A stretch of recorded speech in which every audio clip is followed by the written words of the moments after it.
এদের পক্ষে কথা বলে এই চোরদেরকে আপনারা আবার কি করতেছেন, বাসস্থান এদেরকে আপনারা জায়গা করে দিচ্ছেন। অবশ্যই এটা উচিত নয়। আপনার কাছে আবার আসবো আমি। রাহিন ভাই, আমরা একটা বিরতিতে যাব। বিরতিতে যাওয়ার আগে আপনি বলেন ওনার কথাগুলোর জবাবে আপনি কি বলবেন। আপনি নোট করছিলেন, আপনার উত্তরগুলো আপনি বলেন। আওয়ামী লীগের সব নেতারা পালিয়ে গেছেন, কথাটা তো সত্য।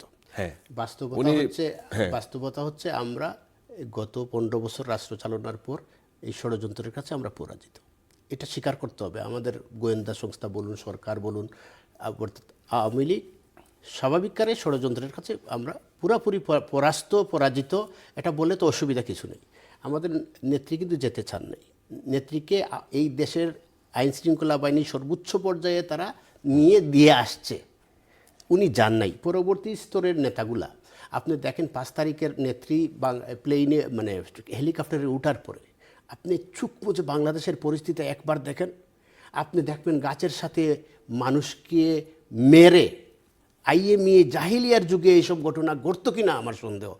মানুষকে মারতে মারতে আপনারা গাছের সাথে ল্যাংটা করে দিয়েছেন, উলঙ্গ করে মারছেন, নাচতেছেন। মানে 3200 পুলিশকে মারলেন, 450টি থানায় আপনারা আক্রমণ করে পুলিশদেরকে মারলেন, এবং একটি থানার ভিতরে আপনারা 13 জন পুলিশ ছিল এবং একজন মহিলা পুলিশ ছিল। তার গর্ভবতী তিনি বাচ্চা পেটে নিয়ে বলছেন তোমরা আমাকে মারো না। এই 13 জন পুলিশও এই মহিলা সদস্যকে আপনারা মারলেন। আপনি 3200 পুলিশ মারলেন। আওয়ামী লীগের বাড়িঘর, এক একটা বাড়িঘর কোন জায়গার কার বাড়িঘরে আপনারা আঘাত করেন। এই যে নেতারা আসছেন, কার বাড়িঘর, কার মা বোনকে আপনারা বেজ্জত করেন নাই, কার বাড়িঘরে আপনি আঘাত দেন নাই, কাকে আপনারা নির্যাতন করেন নাই, কারা নির্যাতনের বাইরে ছিল। আপনারা এর আগেও তো দেশ থেকে শেখ হাসিনা চলে গেছেন, এরপরে নেতা শূন্য হয়ে গেছে। যেভাবে আপনারা মারতেছিলেন পুলিশ এবং দেশের জনগণ, যাদেরকে আপনারা আবেগী করেছেন। মানুষ কেন মারতেছিল? সাধারণ মানুষও জড়িত হয়েছিলেন। অনেক মানুষই গেছেন। কারণ ওই যে আপনারা, আমি বলেছিলাম 7.62 রাইফেল ব্যবহার করে সামনে ছাত্রদেরকে বাড়িয়ে দিয়ে তাদের আবেগকে, মুগ্ধকে কারা মেরেছে? আপনারা মেরেছেন। আপনি আবু সাইদকে কারা মেরেছে? আপনারা মেরেছেন। আপনারা পুলিশের গুলিতে মারছে, এটা তো পরিষ্কার দেখা যায় নাই। তার 5 ঘন্টা পরে হসপিটালে নেওয়ার পরে দেখা গেলো তার মেডিকেল রিপোর্ট দিতেছেন না। মুগ্ধ পানি দিতেছে, তাকে মারলেন। মেরে মানুষকে আবেগ করে আওয়ামী লীগের বিরুদ্ধে দাঁড় করিয়ে দিলেন। পুলিশকে মারা হলো। সাধারণ মানুষ মারা গেল, প্রায় 800 সাধারণ মানুষ মারা গেছে। আপনারা এখনও শ্বেতপত্র তৈরি করেন নাই। আপনারা আইন করে যে হত্যাগুলা করা হলো, আপনি 8 তারিখে দেখবেন এই যে আসিফ নজরুল, আমি ওনাকে আমার বাসায় ওনাকে আমি ডাইরেক্টলি গাজাকুর বলতে পারি। উনি ডাইরেক্ট এইভাবে আমার মতো টেলিভিশনে এসে তিনি বলেন আমি চেইন স্মোকার। আমার কাছে রেকর্ড আছে যে একজন ইউনিভার্সিটির শিক্ষক সে টকশুতে এসে বলে আমি চেইন স্মোকার। তার টুট আগে ছিল, সে মনে হয় স্মোকার না, সে গাজাও খেত।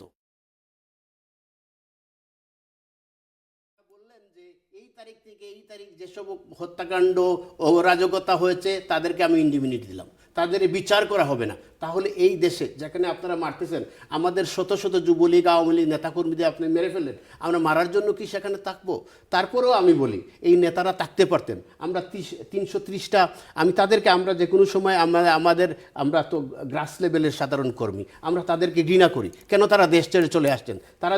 তারা তো জেলে যেতে পারতেন। আমরা তো, আমাদের নেতা জাতির জনক বঙ্গবন্ধু 17 বার জেলে গিয়েছেন, প্রায় 15 বছর জেলখানায় ছিলেন। আপনি স্বাধীনতার 1971 সালের যখন তিনি ভাষণ দিলেন, মুক্তিযুদ্ধ ঘোষণা, এবারের সংগ্রাম, মুক্তির সংগ্রাম ঘোষণা দেওয়ার পর সাধারণত উনাকে বলা হলো যে উনাকে গ্রেফতার করা হবে। উসমানী সাহেব নিজে এসে বললেন যে নেতা আপনি লুকিয়ে যান। তিনি বলেছেন লুকাবো কেন, দরকার লাগলে আমি জেলে যাব। এই নেতারা যদি জেলে যেত তাহলে 330টি আসনের 1000 করে মানুষ আনলে আজকে আমরা দাঁড়াতে পারতাম। 3,30,000 মানুষ যে কোনো। ধন্যবাদ। আমাদের ব্যর্থতা, আমাদের নেতারা বয়ে পেয়েছে। আর যেভাবে বয়ে পাওয়ার কাজ আপনারা করেছেন, এই পৃথিবীর ইতিহাসে এভাবে হয় নাই। আপনারা যেটা শুরু